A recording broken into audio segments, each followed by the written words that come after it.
All right, we'll call this meeting to order. I guess we'll start with the Pledge of Allegiance.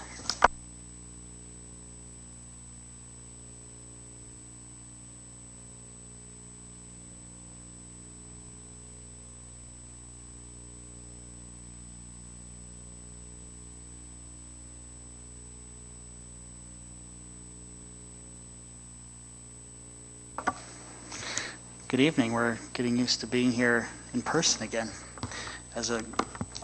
most of us as a group. So thank you everyone for joining us, whether you're in the room or online. Al, could we start with roll call, please?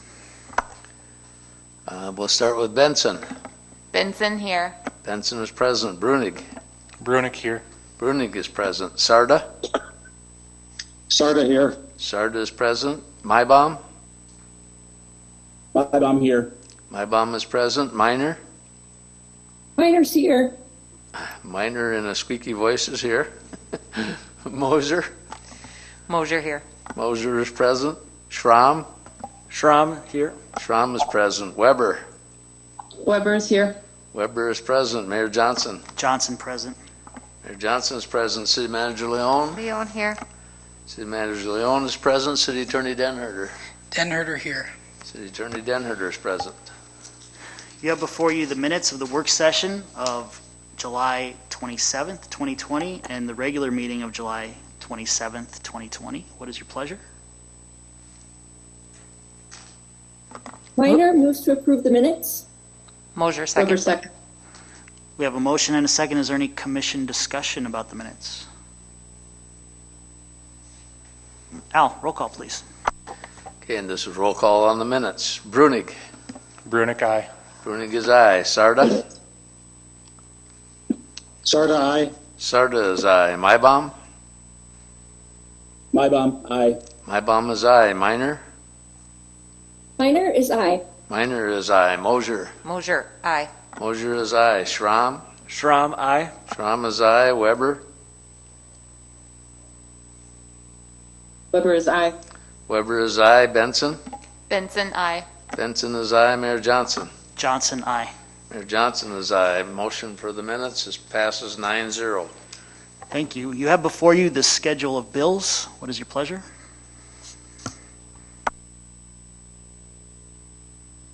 Move to pay the bills, Benson. Miner second. We have a motion and a second. Is there any commission discussion about the bills? There's no one here in the audience to ask questions about the bills, but is there anyone on YouTube who has questions about the bills? There are no comments on YouTube. Thank you, Dave.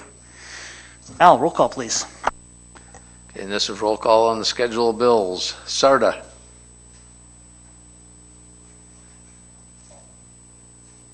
Sarda, aye. Sarda is aye. Mybom. Mybom, aye. Mybom is aye. Minor. Miner, aye. Minor is aye. Mosier. Mosier, aye. Mosier is aye. Schramm. Schramm, aye. Schramm is aye. Weber. Weber is aye. Weber is aye. Benson. Benson, aye. Benson is aye. Brunig. Brunig, aye. Brunig is aye. Mayor Johnson. Johnson, aye. Mayor Johnson is aye. Schedule of bills passes 9-0.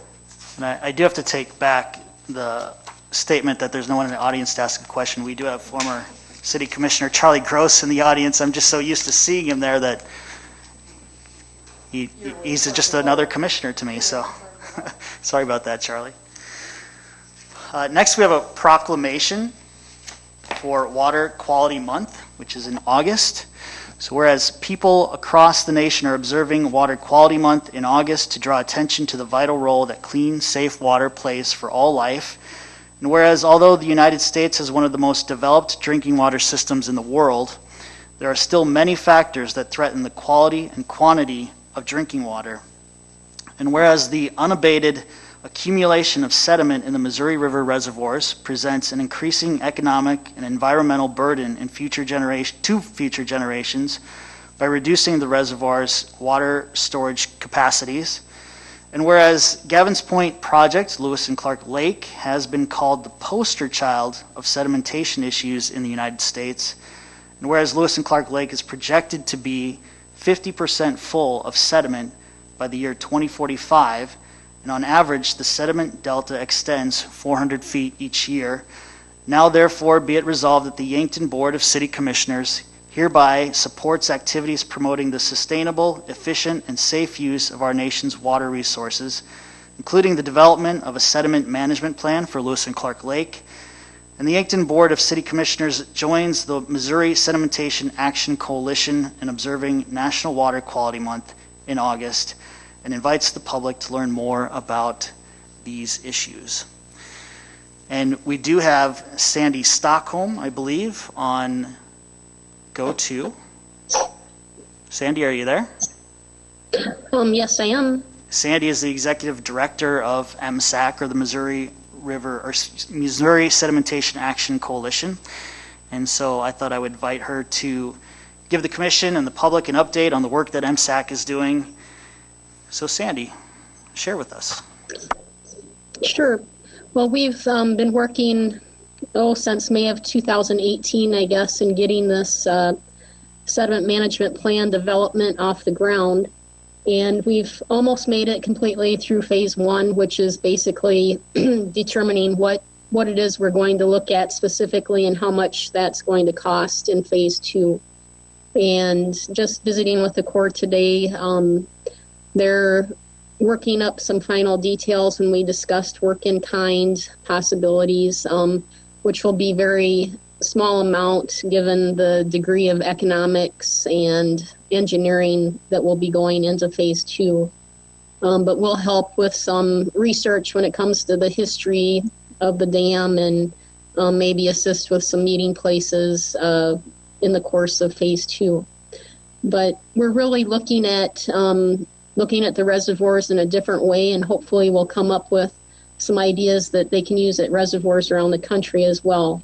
But the economics, looking outside the project boundaries, and looking at costs and benefits upstream and downstream just might make it more workable for some major development or implementation of a construction project to take place. And right now we're, once we get that agreement, the project management plan for phase 2 finalized and signed, and a cost agreement with the Corps, we'll be lining up those contributions from stakeholders. And we're looking at just a percentage of what the stakeholders originally dedicated towards this effort. And so that's about 38%, 40% just thinking there is a phase 3. So that's kind of where we're at. MSAC plans on dedicating up to $50,000, which equates to 2 years of average annual membership contributions that come in. So we're pretty good in line, I think, for getting phase 2 off the ground. That could take about 18 months once it gets started, is the ballpark. One major feature that people might be interested in phase 2 is also a solutions workshop, which we expect to be held in Yankton in May or June of next year, which will bring several subject matter experts from around the country, possibly Puerto Rico, to Yankton with some other Corps officials to just really sit down and think about some innovative possibilities for sediment management. So Sandy, I think it's fair to say we're not quite where we hope to be at this point in the process, but I think the Corps has really tried to be responsive to our requests and our input. Is that how you would characterize things?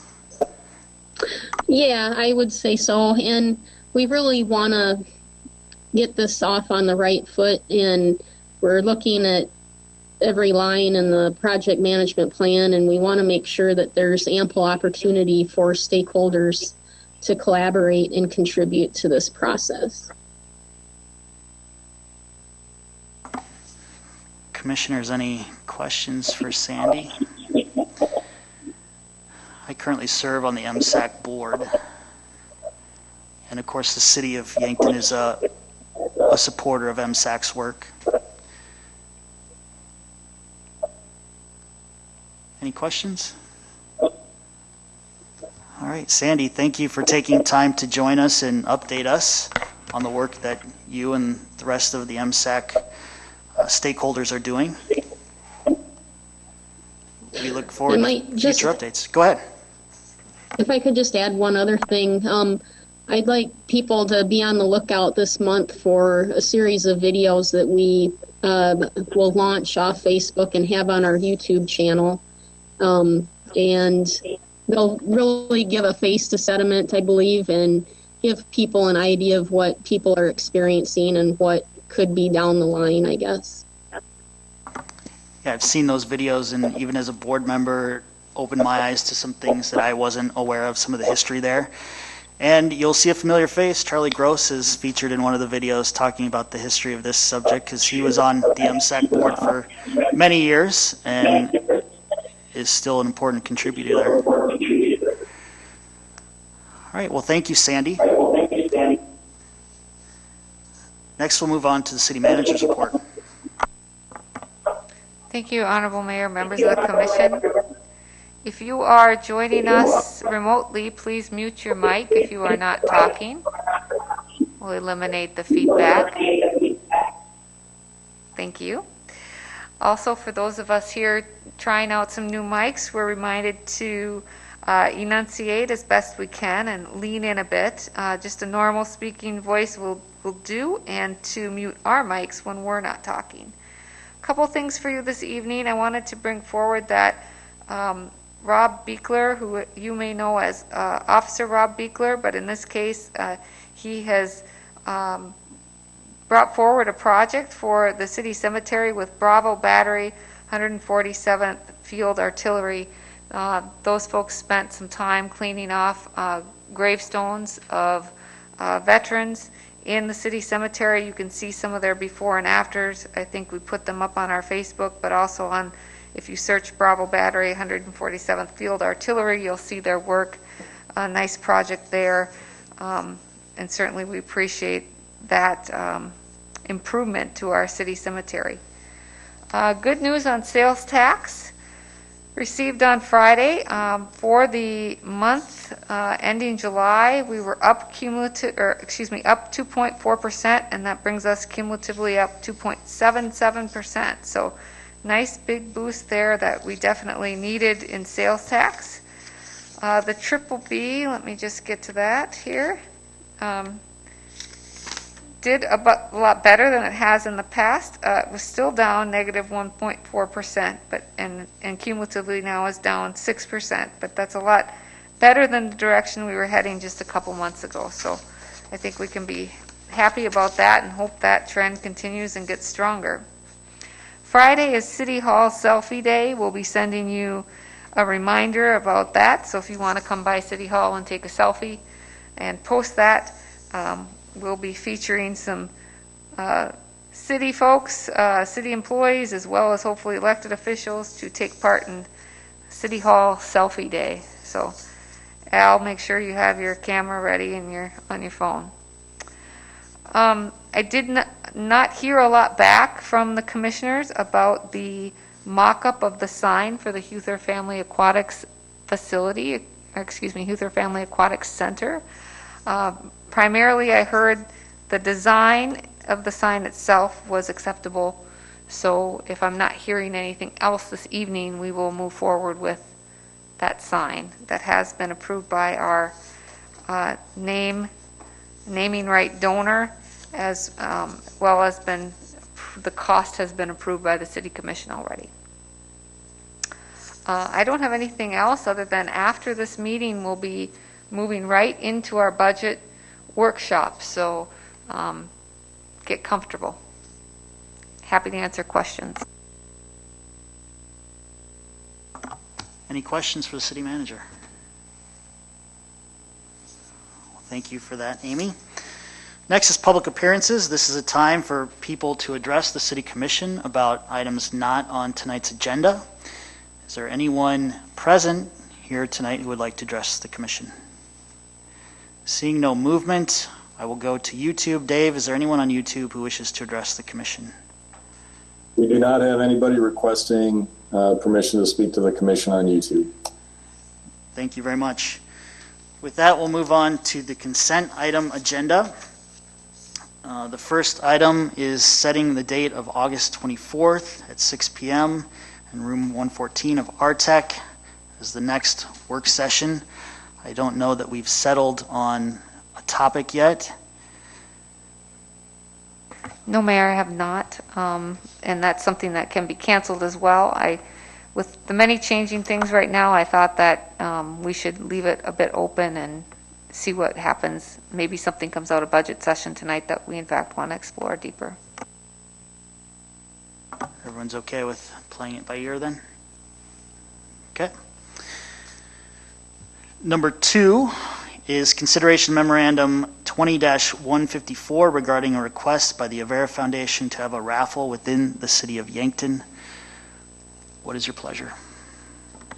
Mosier moves the memorandum. Brunick, second.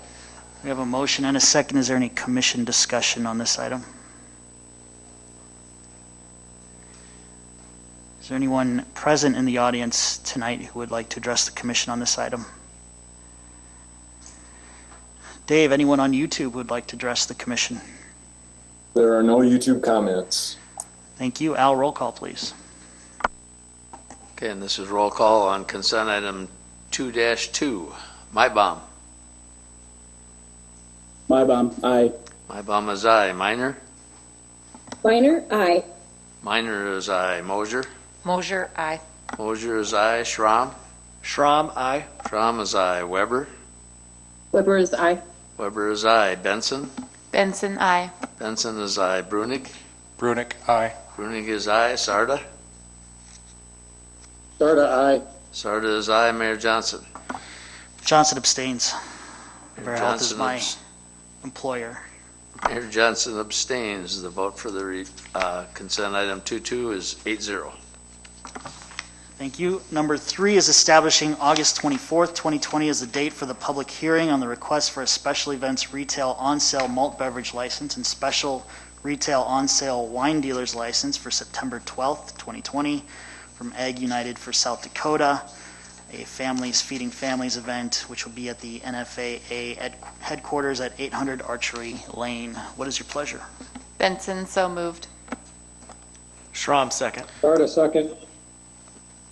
We have a motion and a second. Is there any commission discussion on this item? Is there anyone present in the audience tonight who would like to address the commission on this item? Dave, anyone on YouTube?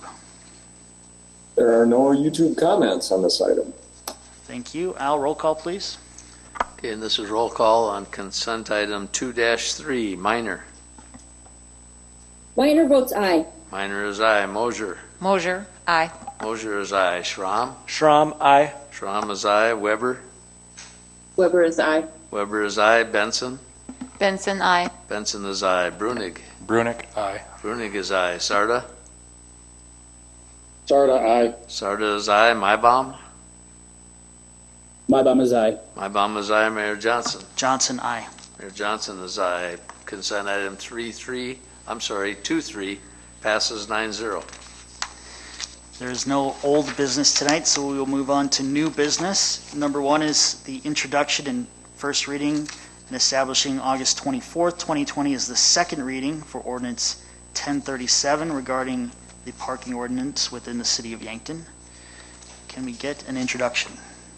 Introduced, Mosier. Thank you. And Ross, can you describe for the public what's being proposed here? Sure. Thank you, Mayor. Our local magistrate judge asked if the city would consider changing the procedures that we use to enforce our parking violations.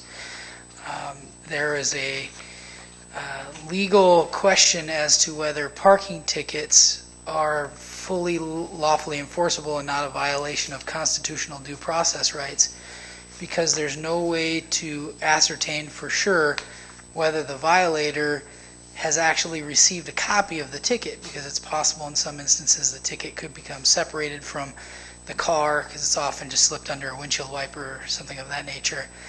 And that raises due process issues. So the judge has asked if we would adopt a small claims enforcement process similar to the way Sioux City handles the speed trap camera program.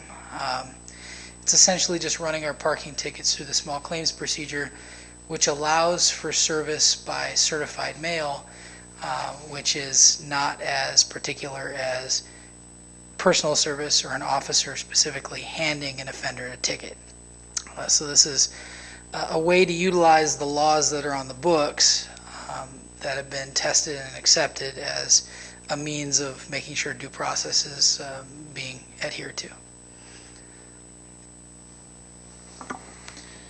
Commissioners, any questions before we move on?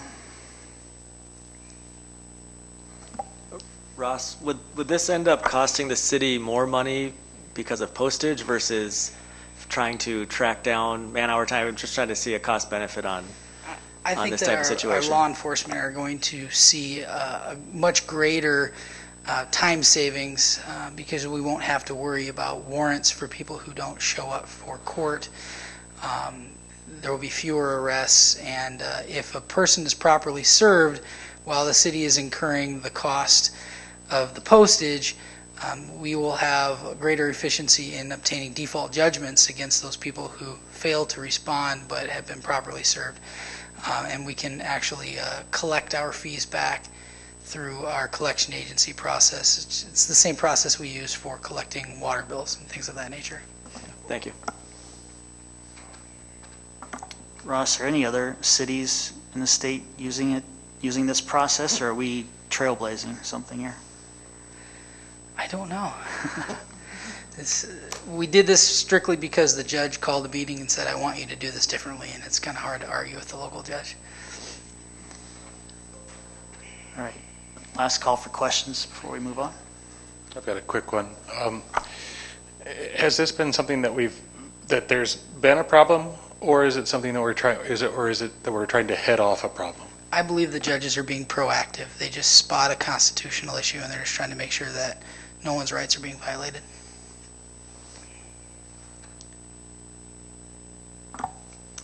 Thank you for your work on that, Ross. So again, the public hearing on that will be August 24th. Number 2 under new business is consideration of memorandum 20-152, recommending approval of the mayor's appointments to various city advisory boards and commissions. What is your pleasure? Weber moves. Minor seconds. We have a motion and a second. Is there any commission discussion on this item? Is there anyone in the audience who would like to address the commission on this item? Dave, is there anyone on YouTube who would like to address the commission? There are no YouTube comments. Thank you. Al, roll call, please. And this is roll call on new business item 4-2. Mosier. Mosier, aye. Mosier is aye. Schramm. Schramm, aye. Schramm is aye. Weber. Weber is aye. Weber is aye. Benson. Benson, aye. Benson is aye. Brunig. Brunick, aye. Brunig is aye. Sarda. Sarda, aye. Sarda is aye. Mybom. Mybom is aye. Mybom is aye. Minor. Minor is aye. Minor is aye. Mayor Johnson. Johnson, aye. Mayor Johnson is aye. New business item 4-2 passes 9-0. Number 3 under new business is consideration of memorandum 20-151, recommending approval of the bid award for the 20 through 21 annual supply of bulk de-icing salt. The low bid is $62.90 per ton from Blackstrap Inc. of Neely, Nebraska. What is your pleasure? Mosier moves the memorandum. Brunick, second. We've got a motion and a second. Is there any commission discussion on this item?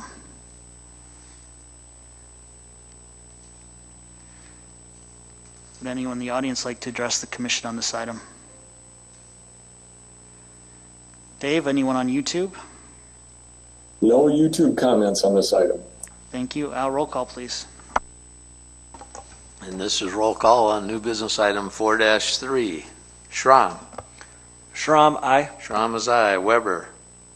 Weber is aye. Weber is aye. Benson. Benson, I. Benson is aye. Brunig. Brunick, aye. Brunig is aye. Sarda. Sarda, aye. Sarda is aye. Mybom. Mybom is aye. Mybom is aye. Minor.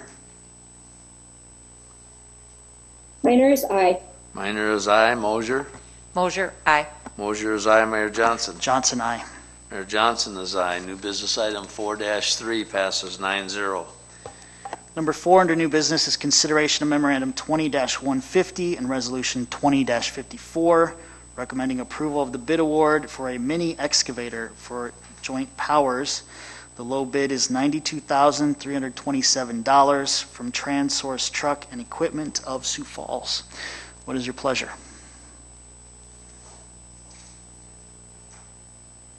Sarda moves to approve. Minor, second. We have a motion and a second. Is there any commission discussion on this item?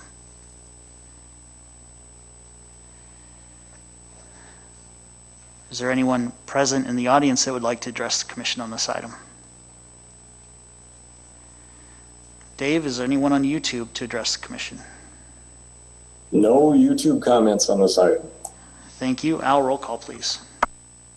And this is roll call on new business item 4-4. Weber.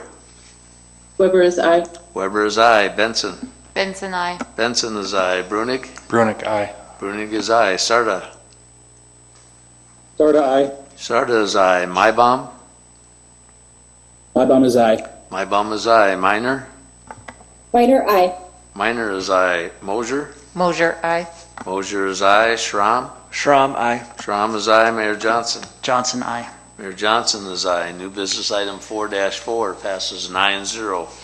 Number 5 under new business is consideration of memorandum 20-148 in support of resolution 20-52, directing the state of South Dakota and Yankton County to dissolve tax increment district number 2, the Morgan Square tax increment along Broadway Avenue. What is your pleasure? Schramm, so moved. Benson, second. We have a motion and a second. Al, could you tell the public what's occurring here? Okay, a little bit of history. This TID was formed back in 2005. And for those of you that were around, if you don't remember, or if you do remember, this was a large white block building right on the middle of Broadway. Typical manufacturing plant. It was just a square white building right up to the lot line. So it was very close to the sidewalk on Broadway. When this developer looked at this possibility, one of the things suggested was forming a TID to help with some of the public improvements. Again, keep in mind that TIDs can't pay for the development itself. They can only pay for the public infrastructure that goes into that site. So there was some, and by the way, by the time they got involved in it, the building had already been demolished, so that part no longer was public, but the grading and excavation of the site still was. There were certain storm sewer and drainage facilities that were included, some public water distribution within the site, and some 11th Street improvements. When this TID was first assessed, it was at about $292,000. The equalized value right now was at about $270-some-thousand. The public improvements at the time added up to $275,715. Again, that's not what the developer spent to redo this. That's just the public improvements that were done on site. She was also paid 8% interest until we satisfied this debt to the developer. When the TID tax receipts for the first half were received by the city, that was enough to pay off in full the current developer. This property did change hands about 2 years ago, so it was a new developer right now being paid off the ending value. So the equalized base at the end was $271,830. That amounts to, and this is a generalization, there's a few little catches in state law that deal with the school's general obligation portion, but in general, the equalized value, the city was receiving about $1,154 for that base over the last 14 years. The county was receiving, based on last year's estimates, I mean, these change as the levy changes, but the county was receiving approximately $928. The school was receiving approximately $2,107. The average city growth from 2005 to 2019, and that's 19's assessed value is what you're paying taxes on this year. The average growth in the city was 2.35 times. So if this property would have developed at the same rate as the rest of the city, the equalized value now would be about $638,000, which would amount to the city receiving $2,713, the county receiving $2,180, and the school receiving $4,951. Again, that's if no development happened, but the city grew, or the growth value grew by the average 2.35. In effect, what has happened is the TID actually grew by 9.01 times the current city rates. So the equalized value as of 19 payable in 20 was all the way up to $2,448,969. Again, keep in mind that the TID base always got divided between all three entities. Anything above and beyond that base up till now came to the city, and the city used it to pay off the developer. Now this will be spread between all three entities again, and it will amount to about $10,400 per year for the city, $8,358 for the county, and $18,981 for the school. And so again, that's about 9.01 times what it started out as in 2005. Questions at all about that?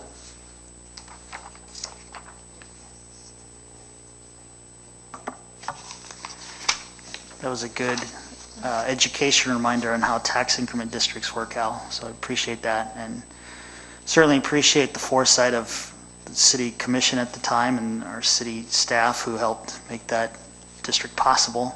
If you remember that old plant and its eventual demolishment, I mean, what we have there now is definitely a large improvement over that, and the thought of it sitting vacant for all those years. So good work, everyone. Commission, any questions for Al? Is there anyone present in the audience who would like to address the commission on this item? Dave, anyone on YouTube who would like to address the commission? There are no YouTube comments. Thank you. Al, roll call, please. Okay, and this is roll call on new business item 4-5. Benson. Benson, aye. Benson is aye. Brunig. Brunig, aye. Brunig is aye. Sarda. Sarda, aye. Sarda is aye. Maibaum. Maibaum is aye. Maibaum is aye. Minor. Minor's aye. Minor is aye. Mosier.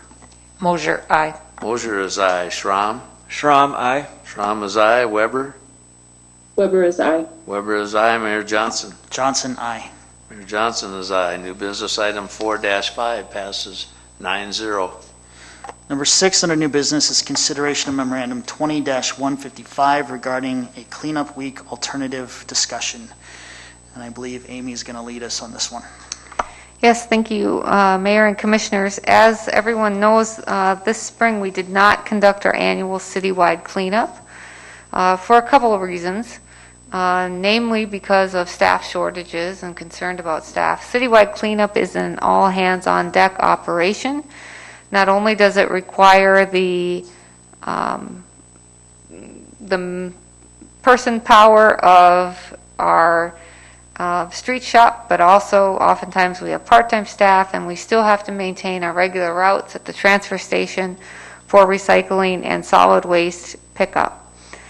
So that did not occur, and we have been down staffing numbers, and we still are down staffing numbers in solid waste. We also have some folks out for longer-term situations, and we're working on building up to become full staff. However, Corey Potts and Adam Haberman still wanted to provide an opportunity for people who have been home and have been doing some cleaning out and cleaning up. What we would like to do, and we don't have all the details yet because we want to see what your thoughts are and get, I guess, permission, authorization of us conducting ourselves in this way this year, is to put together some type of voucher system where folks would receive a voucher in their utility bill for one free drop-off at the transfer station, one load essentially. So anything that was allowable under citywide cleanup would be allowable in this free load. So if you have a pickup, that could be a pickup. If you have a trunk of your car, etc., whatever you have, and we would accept it. We would also be opening up, we plan to open up the transfer station again on Saturday mornings. Our tentative date to start that is September 12th. That has been something that has been missed. Again, the way we're able to do that is rotating through folks with other departments. So we do plan to do that as well. That would allow people to utilize the transfer station on Saturday mornings, as well as if they wanted to do their drop-off on Saturday with their voucher. We understand that some of our utility billing customers are paperless, so we would track down those people. We can run a report with finance office's help and mail them one directly, a voucher directly. We also understand that some commercial providers, customers are going to get a voucher. We probably wouldn't take the time to pull all of those, but we are going to denote that this would be for residential users, so we're not getting, a semi-load full or something like this from a commercial user. So that's kind of just the rough overview of what we're talking about now, and if that's something the commission would be comfortable with us doing, we'd proceed. There is an opportunity, if it's well liked, we could do it again. If it's well received and people like having that as an opportunity, not knowing what next year could bring. So happy to answer questions. I don't have all the details, but Adam is also here as well. If there's something I can't answer, maybe he can help out. Amy, quick question, Commissioner Mosier. How does this work for property owners that may have multiple people they rent to? Do we have properties where a utility bill would just go to the owner of the building and not individual rental units? I'm going to let Al answer that. However, I feel like a lot of our folks have individual utilities with individual units. Al, do you have a better answer? There are some commercial establishments that have accounts with us. Again, what's required of a commercial establishment is that as long as they can stay within the guidelines that everybody else stays in other words, a 96-gallon container and the ability to recycle, they can choose to have the city do that. If they can't, then they have a private hauler, so to speak. I don't know how we would do that. That's something we'll have to discuss about. Somebody owns an apartment building, has a commercial garbage collection. Are we going to do it by units? That would probably be my first guess, that if he has 8 units, we give him 8 vouchers. But this is something that we just started discussing last week, and I'm sure we'll dive into it a little bit more at our management team meeting tomorrow. It certainly won't be a perfect system.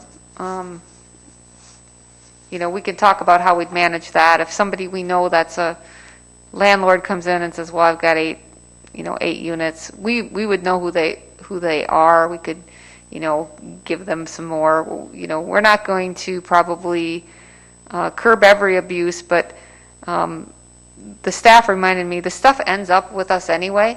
So maybe it's better to have it come in that way rather than someone that might be just dumping it off on a corner 2 weeks before the actual cleanup or the first warm day in March. So we're not as concerned about that. Our main concern was trying to, even though it's not the same service, offer the service in some way. So I think we would be flexible now.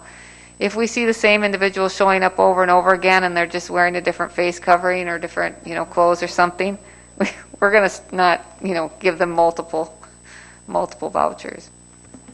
Between tracking and, creating the vouchers and getting them sent out, would it be easier just to open up to take people in for 1 week's time frame versus trying to monitor it? We talked about that, and we landed on that it would not, because we're afraid what will happen then is we're going to have sort of an overload of people right away, whereas this gives people the time and opportunity to do it over the course of the fall. That is an option, but that might mean we need to staff up and ramp up for the high times and not knowing when those are, or the nice days, and we just feel like this is probably more manageable. We expect to have a little bit of a surge, I guess, right away when it comes to people using these, but hopefully they'll trickle in over the course of the few months. We'd like to get these out in September so that we still have some warm months to utilize them. We also have during this time our household hazardous waste event, so we're hoping that sort of generates the thought like, well, I'm cleaning out my garage, I can use this as well. This is Commissioner Bruner. Quick question regarding the redemption process. Will folks still be required to go through and have their vehicle weighed on the way in and out? And are we also expecting folks to physically take this voucher into the building, or will they be able to maybe hold it up in their window and it's a large enough print that they don't have to even go into the building? Or just curious if there's been any talk about those. Yes, I don't think they'll need to go in. We'll collect the vouchers or so that they're not used again, but they can hand them, just reach out and hand them to us. I believe that will work logistically.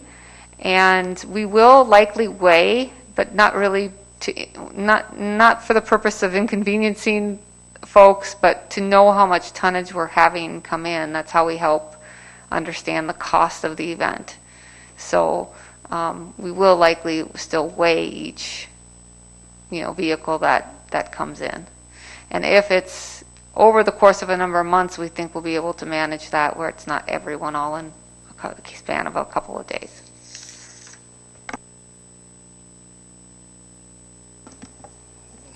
This is Commissioner Brunick. With the vouchers, are you going to have a timeline on them? Are they going to end at the end of the year? Yes, that was the intention, so it wasn't just an open-ended season, I guess, for that. But yeah, that was the intent. And some of these questions, too, we haven't completely vetted out, but we thought if we're going to still have some warm weather months to do something like this, we need to come forward. And we did kick around, should we just do the citywide cleanup in the fall, but we just don't think we have the staff to do that. And we hate to open that up and then end up with stuff all over town and then not be able to take care of it. So that's why we're coming up with this, and it definitely won't be 100% perfect, but we did plan on a start and end date so that then we can, do some assessment. And we didn't think in the very cold months, people would be interested in that, to do that, January, February. And then you're just going to limit it to like a pickup load? We're saying right now we're saying using the verbiage a load. So, in my house that means a pickup. In your house it means maybe you have a trailer. In somebody else's house maybe that means a trunk of a car. We know that's not completely even or fair. However, we think it will over the community. We're going to get some folks that have a big trailer and some that have a truck and trailer. Okay. all right. But if somebody, just has a carload, okay. So our point was just to give an opportunity for people to utilize the service since we're not doing the citywide cleanup this year. And Amy, I know, Commissioner Mosier, sorry. I know, I believe the city of Sioux Falls does this because I remember seeing a news article on it. Is there any way we can visit with them and find out particulars on how they send those vouchers out? I guess I'm thinking I've been a part of when we've done that before and how you print them so they uniquely cannot be easily reprinted and reused. Yes, so we are trying to find out which cities, what all cities have done this kind of a program to get some tips, learn how they've done it, what's worked, what hasn't. So we are going to visit with other communities, and we will, try to develop the best process we can. However, we don't want to do paralysis by analysis because we want to get those out in the bills, the next bills that come out, the next utility bills that come out. So we'd like to get it going. Amy. This is Commissioner Minor, and I just want to reiterate, we're looking at doing this because of spring cleanup having been displaced by COVID. We're not looking at, this is not a new pilot program that the city's going to try. This is a way for us to help residents get things out to the dump before the end of the year. And then, of course, we would hope that we could have our normal spring cleanup again next year. Is that correct? Yes, and I don't know, is the answer, Commissioner Minor. So, yes, this is kind of a replacement program, I guess, this year, but it's also a pilot program. If it's something people like and we want to continue with or use another time or use as a contingency, if we have other instances where we don't have the staff or we don't have the weather, or who knows? I thought I knew everything that could happen, but if something else happens, like, another, emergency or some type of thing we can't predict, maybe it's something we would use again. Some people really love citywide cleanup. It's kind of one of those love-hate things we do. We get as many compliments as we do probably complaints about it. So I think we do an assessment on it like we would do everything. Did this work? Did it not? Maybe some years we would do it. Maybe we wouldn't. Maybe it's in every other year. I don't know. We've never tried it, so we just don't know. But for this year, it's just a replacement of that service we didn't provide. And I don't know what next year would bring.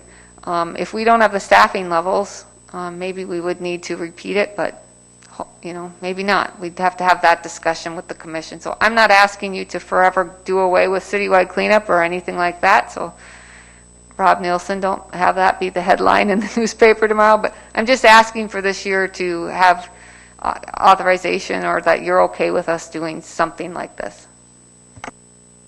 Thank you. This is Mayor Johnson.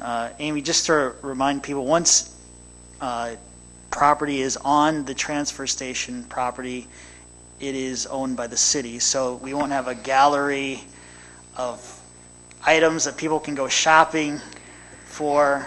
Well, just to remind you, Mayor Johnson, once it's on the public right of way, it's public property. So if you're shopping on people's right of way during citywide cleanup, we're going to have John come after you or something. But no, yes, correct. If it's in the transfer station, it's public property. When a normal citywide cleanup, we don't like what we call scavenging. We don't condone it. I don't think we police it, but it's not something that we prefer people to do. Once you put it out there, it's public property, so to speak, and that would eliminate that issue. It's not, but it isn't a huge issue, but it's just kind of like, what this will prevent is people driving into town and just dropping it, I hope, in front of somebody's, boulevard. That happens during citywide cleanup, which is not convenient. But I mean, there is some hair splitting we could do here, but the most, I think, important thing is that we can get people to avoid having nuisance properties by utilizing the transfer station. That's a benefit. And we've come a long way with that at the transfer station with the all hours drop off. That's part of, that's partly help, but we have still some things, some junk and things that could get cleaned up, and probably after this summer we'll have some broken above ground pools and lawn chairs and things like that that need to go to transfer station heaven. We are getting ready to talk budget, so maybe Al wants to have a rummage sale to try to make ends meet. So, Amy, I do like this as an option for this year. One thing that it doesn't allow for is homeowners with lack of access to a vehicle or able to get to a vehicle to take their things to the dump. And that's one nice thing that the citywide cleanup allows for, is it's equal opportunity for everyone to get rid of some stuff. So all I ask is that some credence be given to maybe a way that those individuals could somehow get things to the dump. If there's conversation with United Way or something, I don't know what that looks like, but it's going to be an issue for some that have lack of transportation. Yeah, I would hope those folks, if they have something, they can, ask someone to utilize a vehicle or ask for assistance from a neighbor or a friend to get those things, or maybe a volunteer group. We have people annually on citywide cleanup call us and say, well, I have stuff I'm not physically able to get to the curb, and we have to apologize, but we don't go in and take things out of people's houses and take to the curb either. So we do have those folks too. So I guess just, as a reminder to everybody, this is another example of something that is not regular for our community, that we should help each other, get through. So we're doing a lot of things differently now. So if there's if you're aware of this program and you think someone can use your help, this is a time where you could, help somebody maybe who's elderly or can't get something into a vehicle or what have you. Or maybe if you, I don't know, have a pickup, you can help someone else.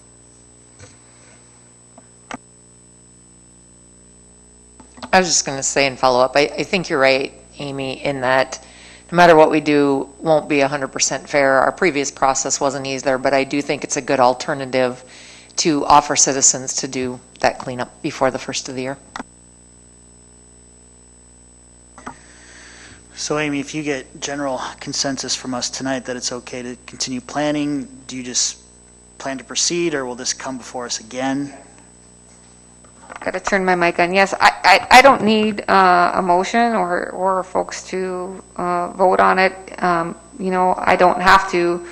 Technically, I could go ahead with this, but I feel like it's a big enough change. It's something like this. I want to have a discussion with you, so I'm not hearing anybody say, absolutely not, this will ruin everything.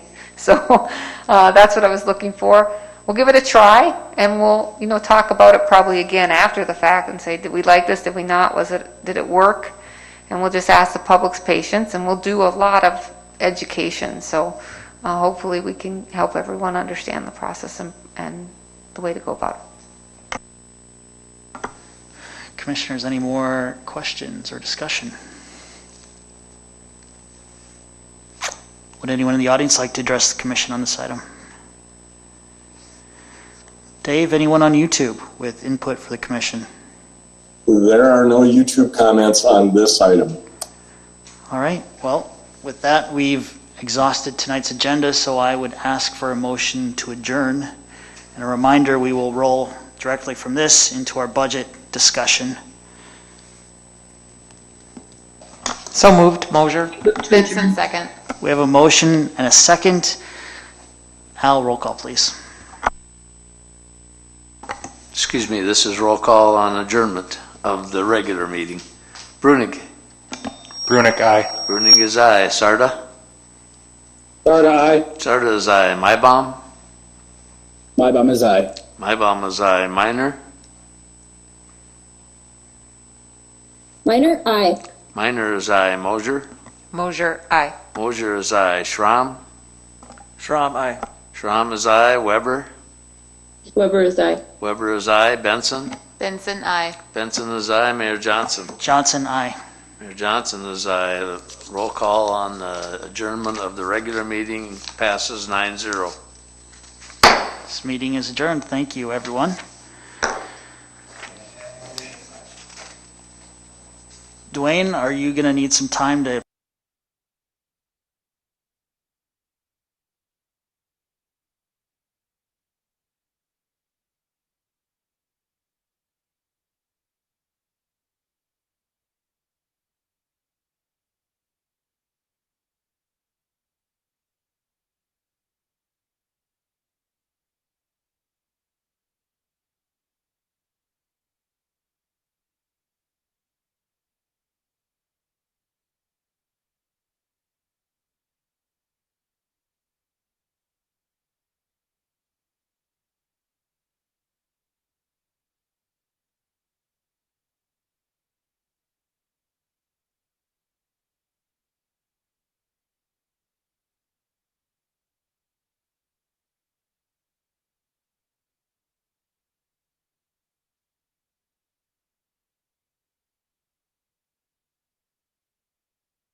we will call this meeting to order. Al, can you start with roll call, please?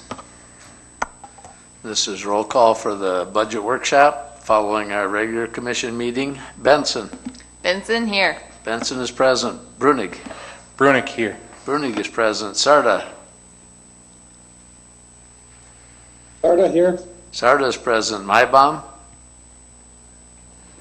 Mybom is present. Mybom is present. Minor. Minor present. Minor is present. Mosier. Mosier here. Mosier is present. Schramm. Schramm here. Schramm is present. Weber. Weber is here. Weber is present. Mayor Johnson. Johnson, present. Mayor Johnson is present. City Manager Leone. Leone is present. City Manager Leone is present. City Attorney Denherter. Denherter here. City Attorney Denherter is present. Next is public appearances. This is a time when members of the audience can address the commission about an item not on this budget workshop agenda. Is there anyone in the audience here who wishes to address the commission? Dave, anyone on YouTube? There are no YouTube comments at this time. Thank you. With that, we will move on to City Manager Amy Leone's presentation of the proposed 2021 budget. Thank you, Honorable Mayor, members of the commission, and those listening on YouTube. And Charlie, I am going to present to you the 2021 budget. A good sort of overview of what I am going to talk about this evening. You can follow along in the budget letter. So you don't have to flip through a lot of your pages or your screens if you don't want to. However, you sure can. What I thought I would do is go over some of the things that I thought were important for you and for the public to be aware of. Stop periodically, Dave Mingo, and ask if there's anything on YouTube that I can respond to. And then we'll have a time also to visit and have discussion with the City Commission in general. We can talk about any of the items, of course, that pertain to 2021 or 2020 budget. We did spend a lot of time last month talking about some of the bigger items, the bigger projects, and you'll recall that we talked about water and utility rates. We talked about the Huther Family Aquatics Center. We spoke together about the EDA grant and the improvements to the wastewater treatment facility. We talked about the CARES Act and the impact that may have and will have on our funding. We also talked about the FEMA project that is still ongoing and that we are still looking to receive funding for as a result of the 2019 flooding on the project to come forward along Martin Creek. So I'm not going to talk a lot about those unless there's more things that you all would like to talk about. Tonight I'd like to go over these sort of the highlights and then talk to you a little bit about outside agency funding and triple B funding, and then make a determination as to whether or not you'd like to visit again tomorrow. If you would like to visit tomorrow, that was tentatively set for 5:30 p.m. We could do the same kind of setup where we have this hybrid model, but we'll make that determination depending upon how long you all want to visit tonight. So first of all, I want to thank Al and Dwayne especially, but all the city staff for their help in putting together the budget. Al likes to say we have, 10 months of cooperation and 2 months of budget or something like that. This year we had no other choice than to really cooperate and work together and dig in. We know that this budget doesn't reflect everything that's going to happen next year. And as I mentioned to you last month, we don't have the CARES Act money reflected in this budget. We expect to receive CARES Act funding, and there will likely be supplements coming forward to you in the fall with the 2020 budget. So please bear with us on that and just realize that the key to this year and looking into next year is going to be very much be flexibility and ability to go back and revisit and readjust. Hopefully sales tax stays in the direction that it's heading. That isn't what I predicted, and we'll talk about that a little bit as well. So this year's total budget is $59,570,918. That's down 16% from 2020's budget, which was $71,510,648. Most of that difference is projects. So Kyle isn't going to get to spend as much money basically this year as he has in the past couple of years, but he'll soon to change that, as you know, with some things coming up in the wastewater facility. But That is a decrease, again, of about 16%. Looking at some of the things in the local economy, it's important for us to talk about and think about. Our building permit valuations are strong right now through June. I believe they were $14,256,000 some dollars. And if you drive around town, you know that folks are doing building construction. So not just large commercial projects, but also we have a lot of different home improvements going on. So we've been pleased with our building permit valuation. Through June, there were 13 single-family homes permitted and 3 duplexes. We'd certainly like to see more housing development, and we hope to in the future. However, that is still indication that people are still building. Amy, can I interrupt just quickly? Sure. The most recent one that we should be looking at is the one that was put in here on July 30th, correct? Correct. Just to double check. I had a question come across, so. I may have put that note in before the staff may have helped me out here and put it. The one that says 2021 proposed budget put into Dropbox July 30th? Oh, the version of the budget? Yep. Yes. Okay, correct. thank you. I thought you were talking about version of the building permit valuation. Oh, sorry, I should have clarified. Okay, no, just making sure that's the one we should be looking at. That's correct. Let's see. I think I was talking about federal urban aid. So our federal urban aid in 2020 is up. It was $499,000 approximately, up from $441,000 in 2019. Sales tax end of year estimate. I did not use a magic 8-ball. I predicted, and I'm estimating that we're going to be down 1.3%. After I got Al's numbers on Friday, I thought maybe I shouldn't have been that conservative. And then for the year 2021, that we would be flat. I'm not going to change that. I don't think 1 month a trend makes, and I've worked for Charlie Gross for too long to be too liberal in spending, and I think you would rather me be wrong on the conservative side than to be too generous and be inaccurate. So I'm going to still stick with being conservative, but I really feel good that we're trending opposite of where I thought we would be right now. The truth is, I think we still have a lot of the year left, and there's still a lot of unknowns. We have a national election that can change the local economy and the national economy. And we also have, I always feel like, a little lag time in our part of the country. I think our agricultural markets are good right now in terms of, I think that we're having a good year for farming, but maybe the prices are not as high as anyone would like. But there's just a lot of unknowns there. So I think I'm going to stick with that conservative notion, and hopefully we'll be pleasantly surprised by year-end 2020, and 2021 will be a strong going year. It's hard to predict when you're dealing with something like a pandemic because there isn't a lot to model after. So I'm hoping that in 2021 we're not still dealing with this, but we could still be dealing with the economic repercussions. So I just want to bring that forward as where I'm thinking we're going to fall. Our general fund expenditures are up. I don't know if folks noticed that on page 12 of the budget letter, but I wanted to make sure that I brought out that our general fund expenditures are $17,268,000, and that's up 7% from total expenditures in 2020. Most of that is transfers to other funds, and a large portion of that is debt service for the Huether Family Aquatic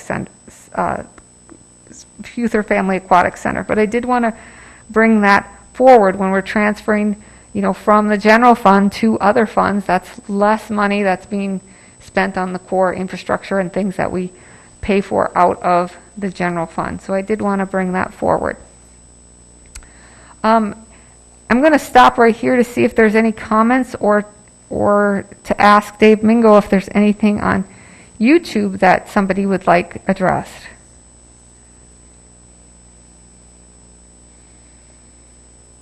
There are no comments on YouTube about the budget. Okay, and I haven't heard any commissioners pipe up yet either, so I'll keep going. One of the things I want to talk about is that we need to long-term as a commission, as a community, do a better job about paying for some of the operations outside the general fund. So many of you were here and went through the Fox Run, what we call the Fox Run experience, where we talked for many, many years about Fox Run and the direction it was heading and how we could do it better, or could someone else do it better than we were. I think so far the answer to that's been yes. We're in the third year of our lease with Great Life. Doesn't mean it doesn't cost us zero. It still costs us money. We're still subsidizing it in some way, but it's being run much more efficiently, and we have a private partner to help us with that. We need to talk about that as we move forward into other types of facilities and looking for those types of partnerships. One of those is the Summit Activity Center, and I wanted to bring forward in the Summit Activity Center and just bring to your attention the difference in what we've spent in terms of transferring into the Summit Activity Center. So just in 2017, which wasn't that long ago, the transfer from the general fund to the Summit Activity Center was $248,000 roughly. And in 2020, we're estimating that transfer to be $495,000. Less in 2021 at $400,000, but yet still quite an increase from 2017. So what does that mean? That means less money from the general fund expenditures. I'm not looking for any answers from you tonight, but one of the things that I want to kind of give you as a suggested assignment or suggested item to think about, talk about with the community, talk about amongst yourselves, is what's your philosophy going to be when it comes to a facility like the Summit Activity Center? Is the philosophy to continue to increase the transfer from the general fund, or is your philosophy to change the way we handle that operation, perhaps change the services, and look at it a little differently? We know that building is getting a little bit of age. I think it's maybe 25, 27 years old, somewhere in that neighborhood. Things aren't holding up as well. We just had an almost $1 million HVAC system replacement into the facility for the aquatics area. We also know that we have competition now. We have a lot of private facilities that exist that provide fitness outlets that we didn't have some years ago. So that does a couple things. That makes us try to be competitive, which price-wise we've been competitive. We haven't been competitive, and I don't think can be as competitive when it comes to maybe the changes in the facility, the technology in the facility, the upgrades to the facility. We're spending public money, so I've said many times, we maybe replace one piece of equipment every year, not all the equipment every 5 years. So it's just something to think about and talk about.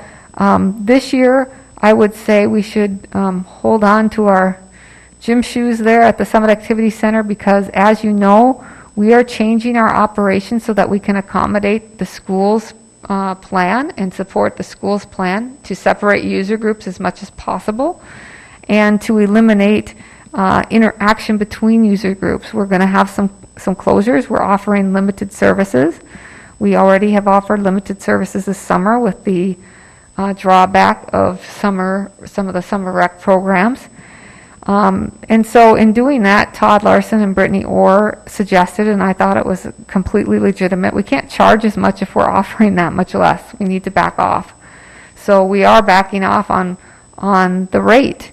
I think fair to the patron, but that's revenue. So things are going to get a little bit probably bumpy there, and we're going to need to be prepared for that. So I just want to alert everyone that there's things to talk about. The sky isn't falling.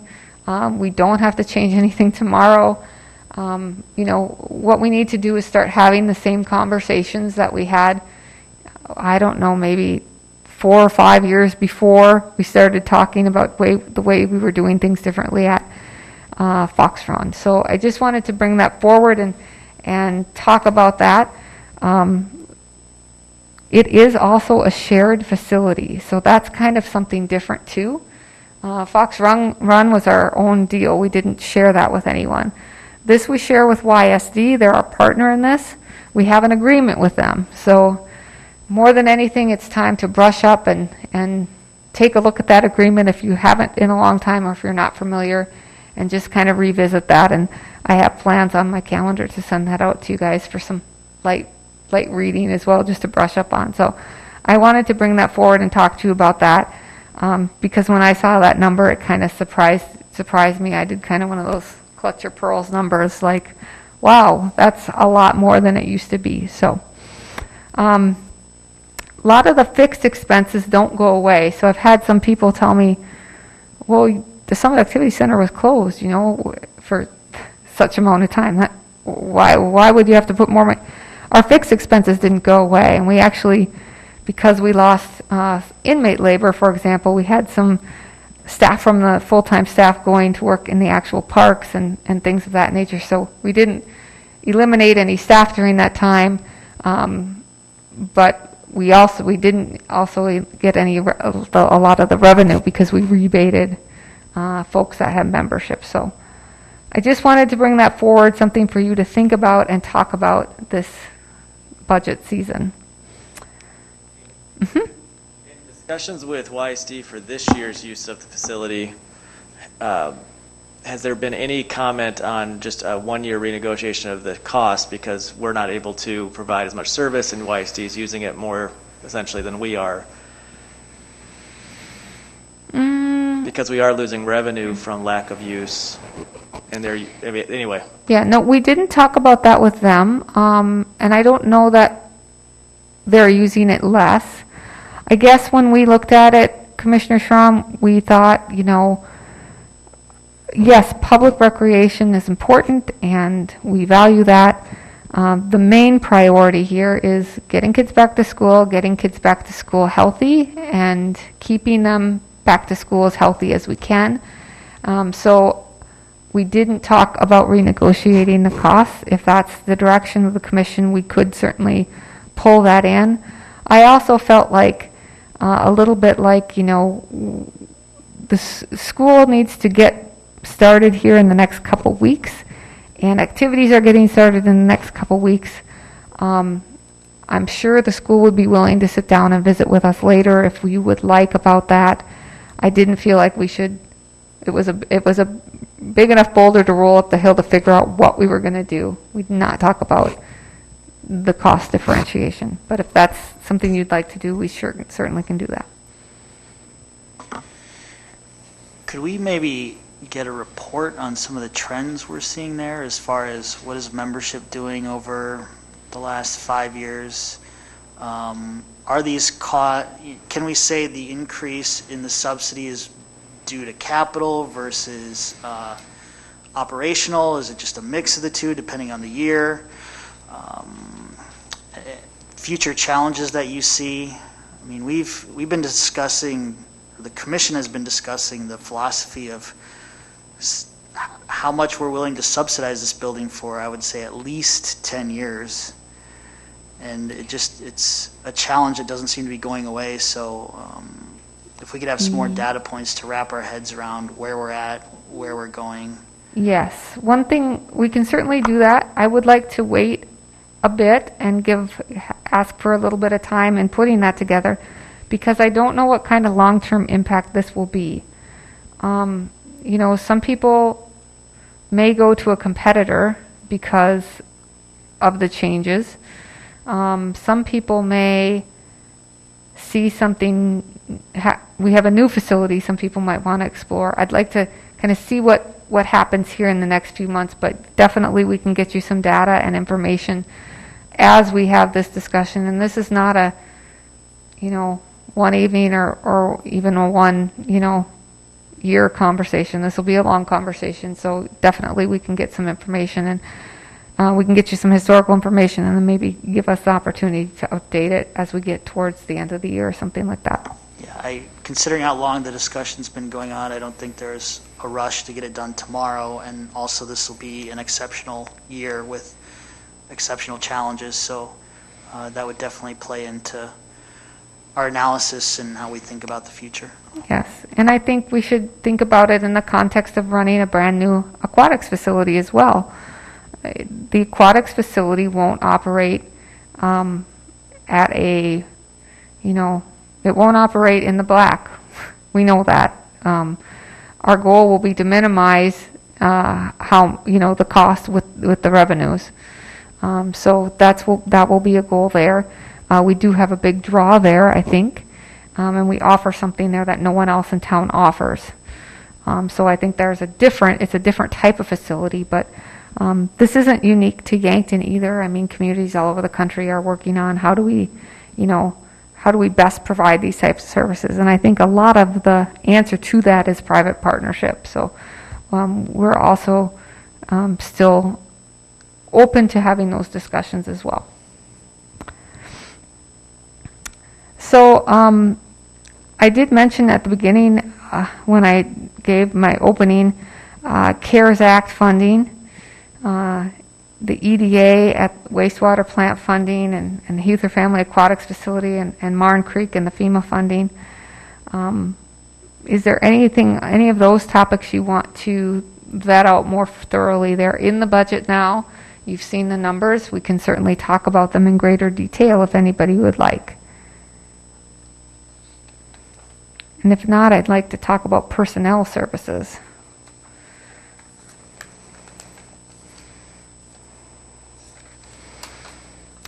Okay.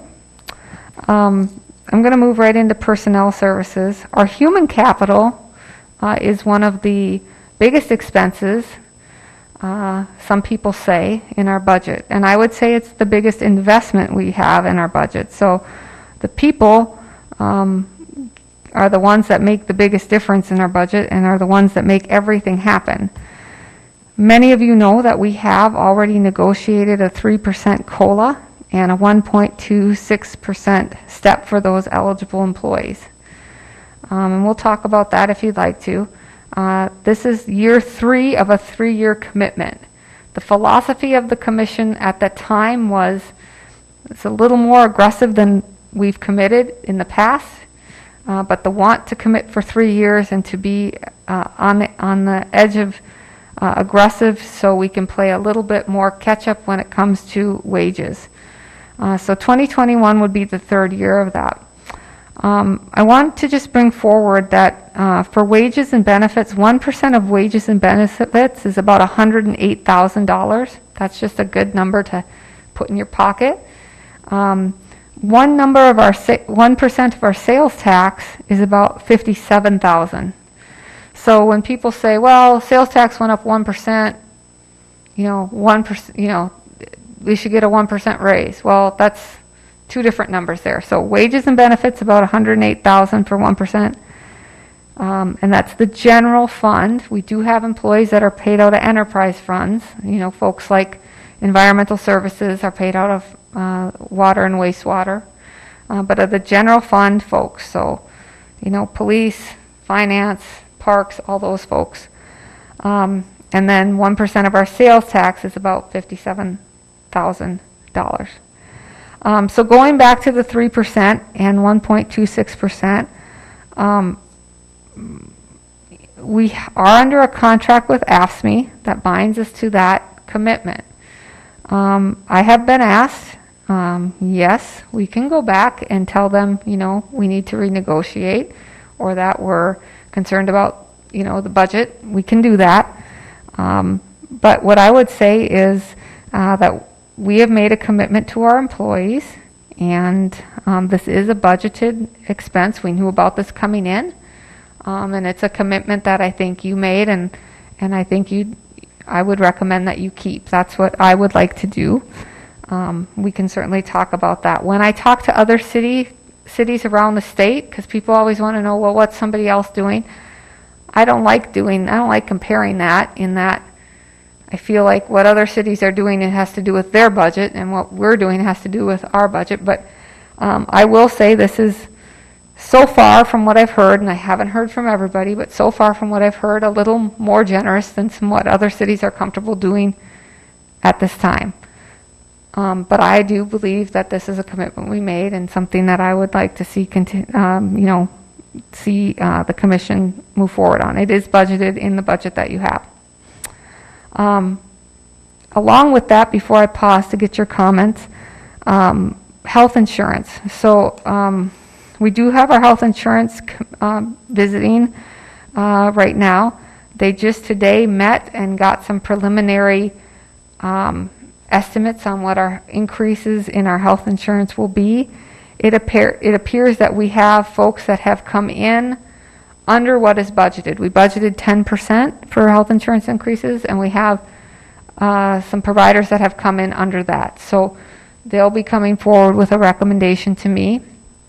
Again, one of the important things and things we really hold on dear to is the generosity that this commission and past commissions have had with our benefits, and so our health insurance is one of those, and we will be bringing a proposal forward to you all, but we are within that budgeted number of 10%. We will be, which that takes a lot of weight off my shoulders knowing that, so I'm glad that they had that meeting today as opposed to tomorrow.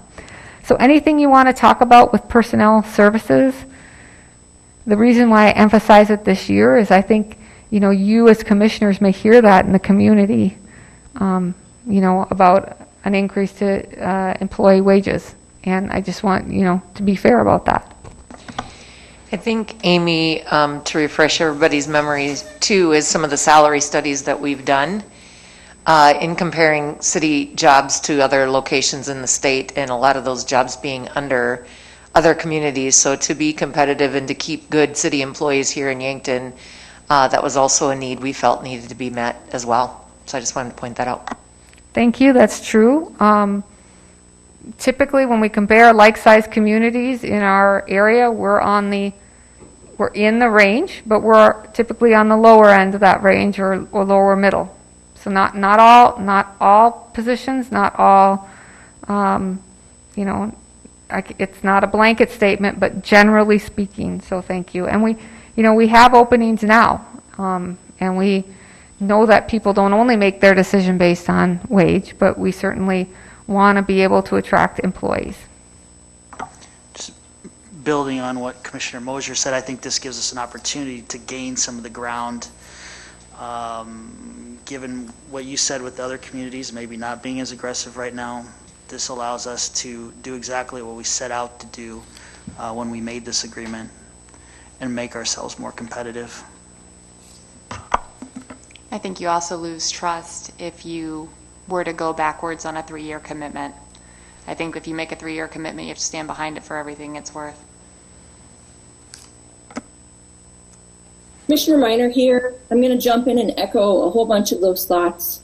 Yes, we started the 3-year salary increases because of that salary study, and it was going to take us 3 years to move in line with many of those positions. And I think particularly in this time where there's so much instability in our economy, I think the city has to maintain good faith and stick to that contract. Is there any more commission discussion? If not, we do have an audience member who would like to address the commission. I'd like to know if you have it's Charlie Gross, 1510 Burley, another study scheduled next year. I don't, for a couple of reasons. I don't have a lot of, and a lot of the things typically that I would have liked to seen happen next year, I have not planned for. Salary study was considered. Retail, thanks for the lead-in, because I needed a segue here. Retail analysis was considered, didn't plan to do that right now. Strategic planning, didn't plan to do right now. This has really shaken us, our organization, as it has all of everybody's lives. But I just didn't feel like it was a good idea next year to be doing those types of things for a lot of reasons. One, we're going to have our hands full figuring our own selves out and taking on additional projects and assignments I didn't think was a good idea. Also, we should eventually look at doing a professional salary study.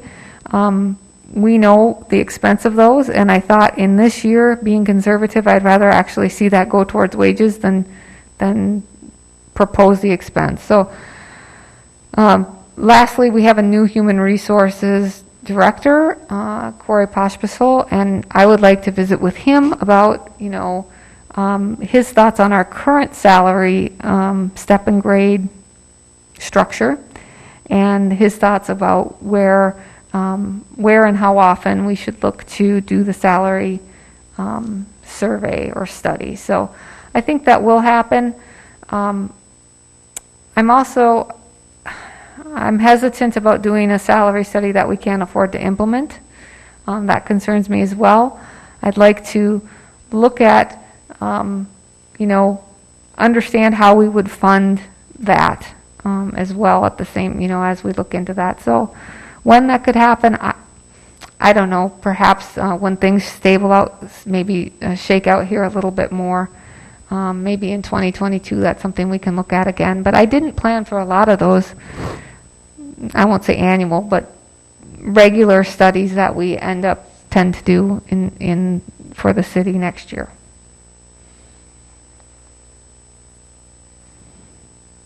Any other comments about personnel services?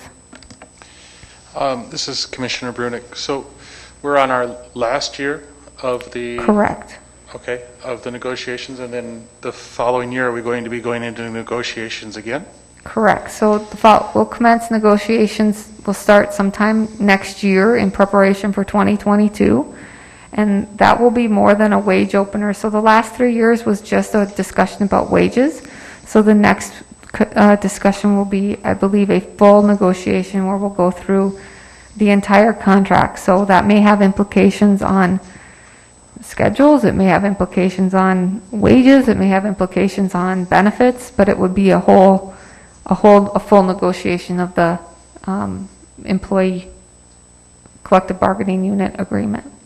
All right, so with the 3 years that we've had and the next year, we'll be able to see probably better off where we're at for those negotiations moving forward, so we can keep our commitment that we've had in place, but also knowing that next year we will be going into new negotiations with the history that we have.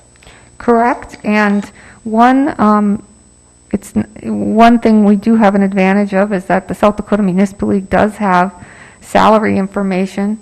So while it's not a full salary study, we are able to look annually at least the South Dakota cities that are comparable. Now, it's not all apples to apples because, a building inspector in one community may not exactly have the same duties as a building inspector in another community, but we can do a little bit of comparison that way.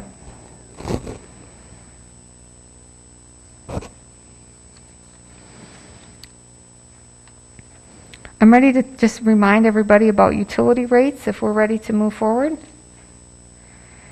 Dave, do you have any comments on the YouTube channel? There are no comments on YouTube about the budget. Okay.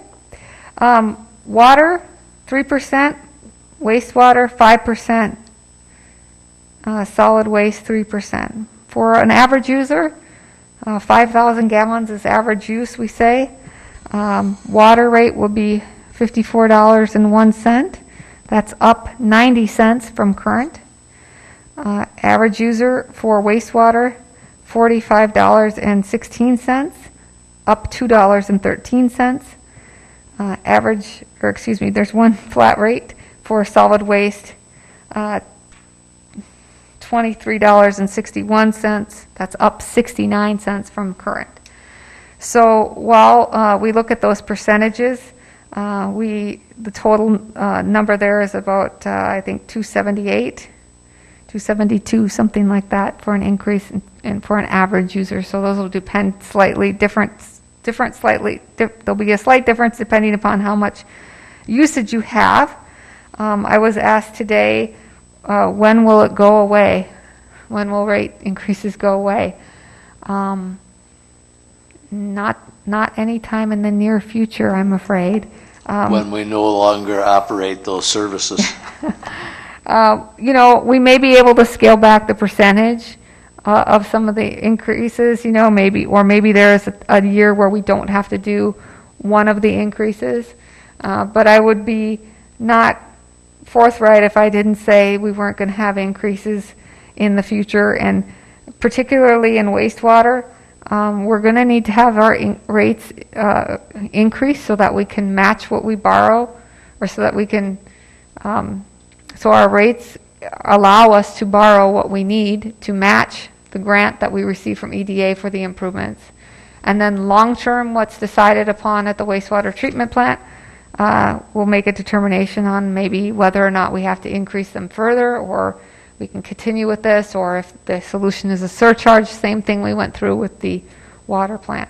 That's not an immediate conversation, but that's, since we're all going to live in Yankton forever, conversation you need to know for the future.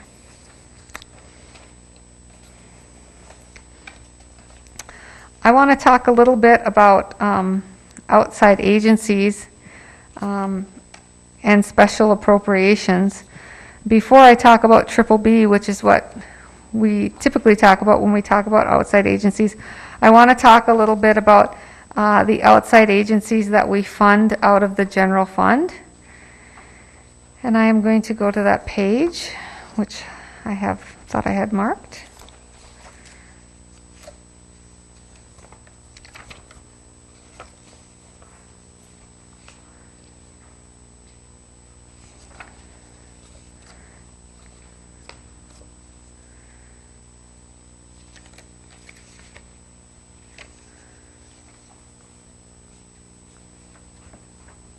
I must have moved my Post-it. Sorry, hang on, I gotta look it up.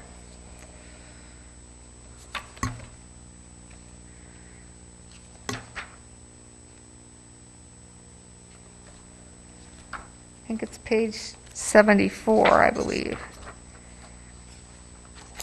Just a low-hanging Post-it. Okay. So some of the outside agencies, that we fund out of the general fund. And I wanted to bring forward where we are there. I did not make any changes to the Yankton Transit. Left that funding at the same level that it was this year in 2020.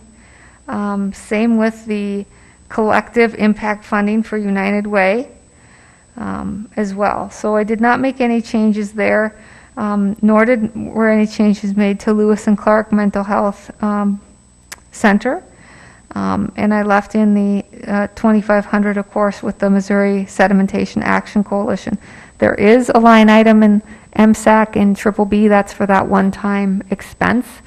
And we've paid $9,500 of that so far, but this is just for the actual membership, or our annual membership and investment with them. So that's different. I wanted to bring that forward because I know that's of interest. Our outside agencies, whether they're funded from the Triple B or whether they're funded from the general fund, I anticipate are going to be hurting. I don't know this to be a fact, but I know my calendar got cleared of a lot of various fundraisers that we typically support, and in some cases we were still able to participate in some fashion, and others we weren't. But I think we're going to hear a lot of requests. You're going to hear a lot of requests this year. And I think, you'll have to be thinking about that as you go throughout the year. Things look okay right now, this month, with our sales tax, but I think we need to be very careful as we move forward with the requests from the various outside agencies that we help support. I also want to talk about Triple B, which is on page 106. Many an evening has been spent talking about the Triple B, even though it's not a big part of the budget. It is one that folks are really interested in talking about.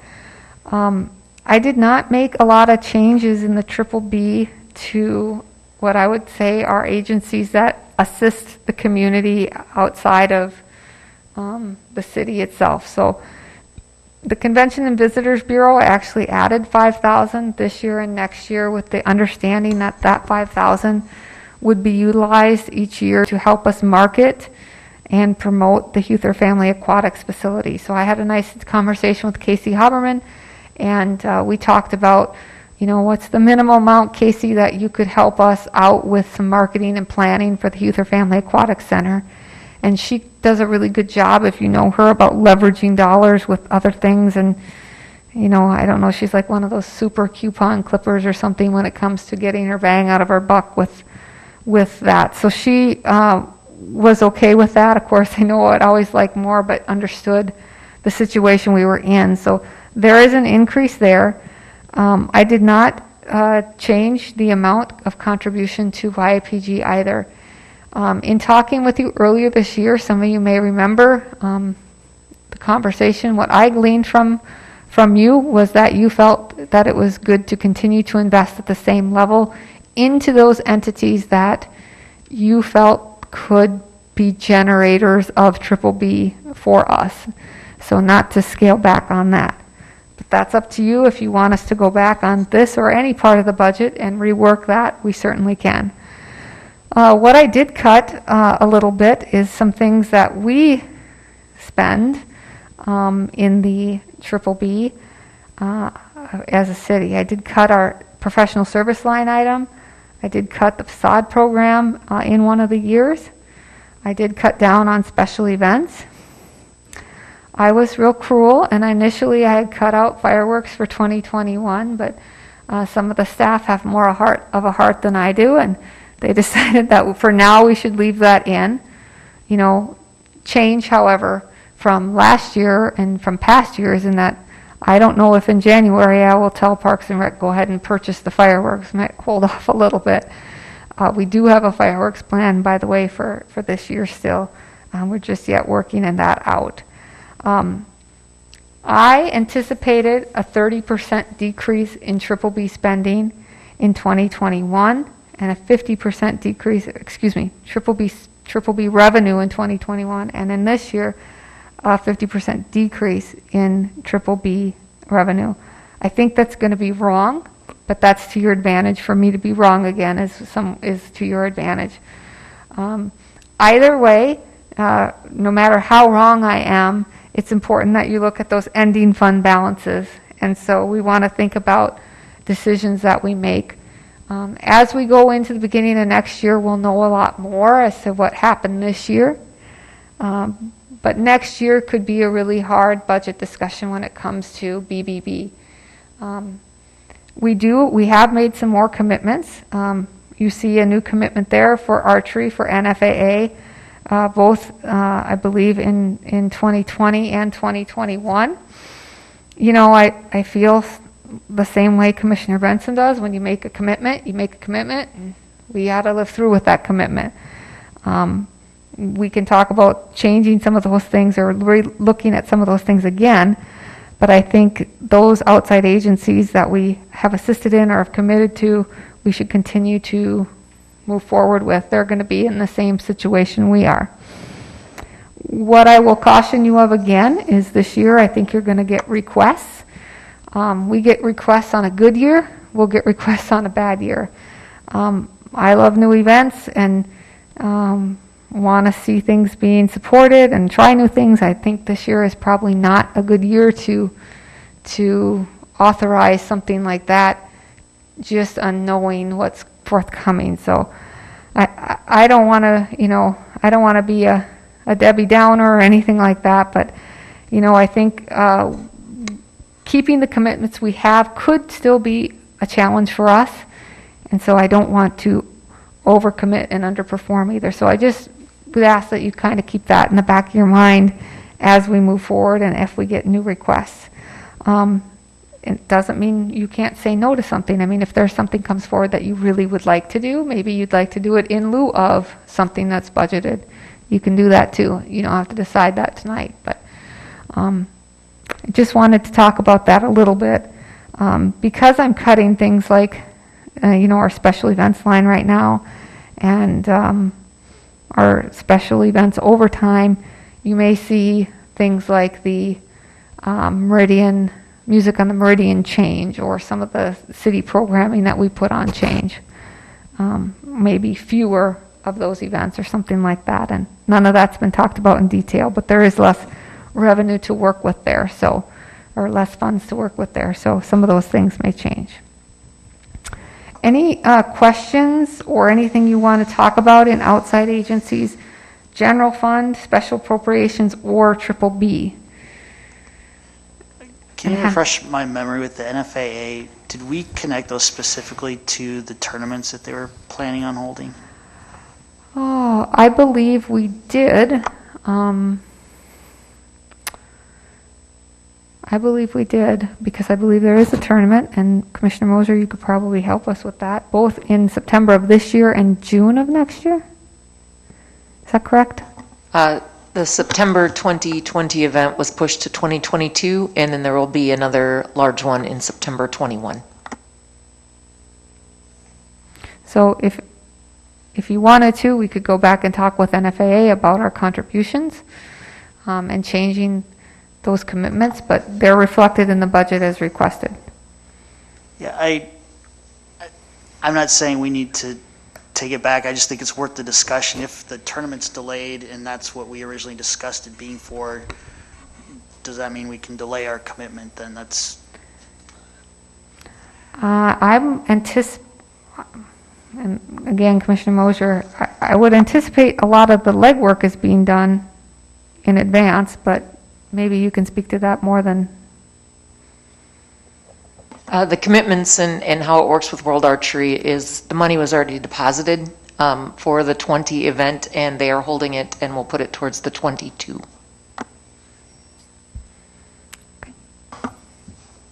Just a question. And then the other thing I would say is with the downtown facade grant, I would like us to keep an eye on what the budget does, and if we can work that back into next year, I would really like to see that happen, just because I think that's a very visual investment in our community. I think people have really appreciated it. I think it's really built up our downtown, and so I've hated to see it go this year, and I would hate it even more to see it go away 2 years in a row. So I don't know how the rest of the commission feels about that. We do have it in the budget for 2020. However, we told all of our applicants, and we were just ready to, the committee was just ready to finalize a recommendation to you all. We said, we're going to hang on to all of these, and we'll automatically put you back in when we revisit this program. So one thing we could do is bring the project over to 2021. It's right now it's currently in 2020, but not in 2021. We could possibly do that. Yeah, it was one that I didn't want to cut either, but and looking at, okay, if I'm gonna do something here, what hurts a little less community-wide, but we love the facade program. The staff does, and I think the community does too, and I think there's been an obvious one that has made real change.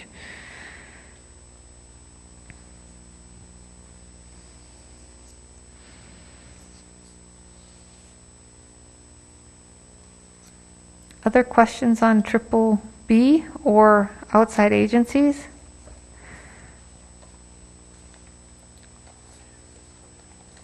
How come it's so much easier when Charlie's not here? Oh, sorry. Sorry. Oh, well, I will stand for questions from commissioners or from YouTube or from Charlie.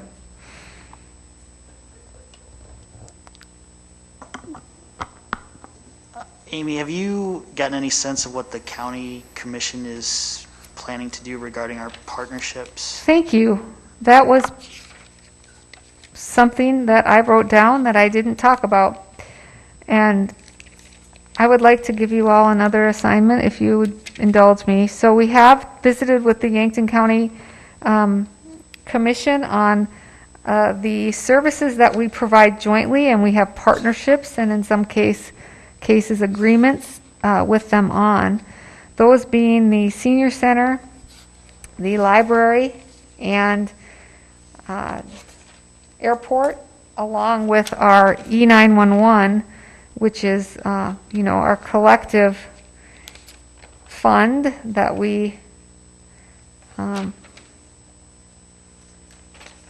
make our requests to the county for. E911, we've requested $152,656, and as of the time I spoke with Patty last week, that is what is budgeted for them to expend. They're not through their budget season either, but right now that's what's scheduled. The center, $47,195 requested. That's also what's been budgeted at this time. We requested $15,000 for the airport, and right now the county commission has budgeted $7,500 for the airport, their contribution to the airport. The library requested $24,000 for the county's appropriation, and right now they have budgeted $15,000. So if you have an opportunity to call or email any of the county commissioners and request airport and library funding, if they're willing to reconsider that, that would be beneficial. We know they're facing the same struggles all of us are with unknown budgets and uncertain times, but I think it's important that we continue to operate those services jointly. Really a small portion of what the service costs that we request of the county. Can you send us an email with that data? I will. Thank you.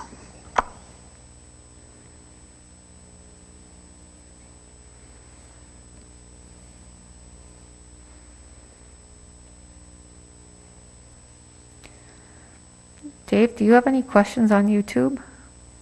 It's kind of fun to ask that. We are at 4 total viewers, including me, and nobody has any comments about the budget. How many? 420? 4 Oh. total viewers, including me. I really burst my bubble. I was like, my hair bun must look good today. All right. I'm ready, Charlie. Oh. Hey, I'd say that's pretty good. All right, last call for questions or discussion. And also whether or not you'd like to visit tomorrow in greater detail. Does anyone see a need? Hey, this is Commissioner Mybom. I just got a quick question for Al. Just following up from the last meeting that we had. He was going to come up with a year for us, going back to that bond document, when we'd be able to refinance that debt for the aquatics facility. Just curious if you're able to find that year inside that 200-plus page document, Al. I scrutinized it and did not see anything in there. But I forgot to reach out to Toby. I will do that before the next meeting and get it sent out to you in an email. So at the present time, I don't see anything in there about early redemption, but I'm sure it's got to be in there somewhere. So I will reach out to Toby, and who is our bond counsel on this one, and find out what the answer is. Gotcha. Thank you.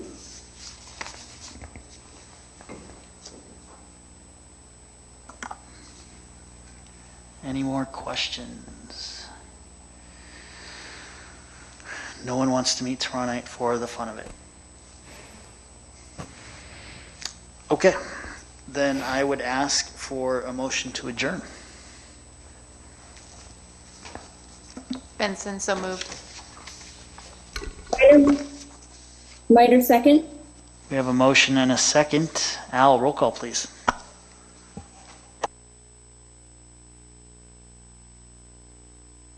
I wrote down my notes on the wrong page, but I'll still go by we're doing a roll call on adjournment of the work session.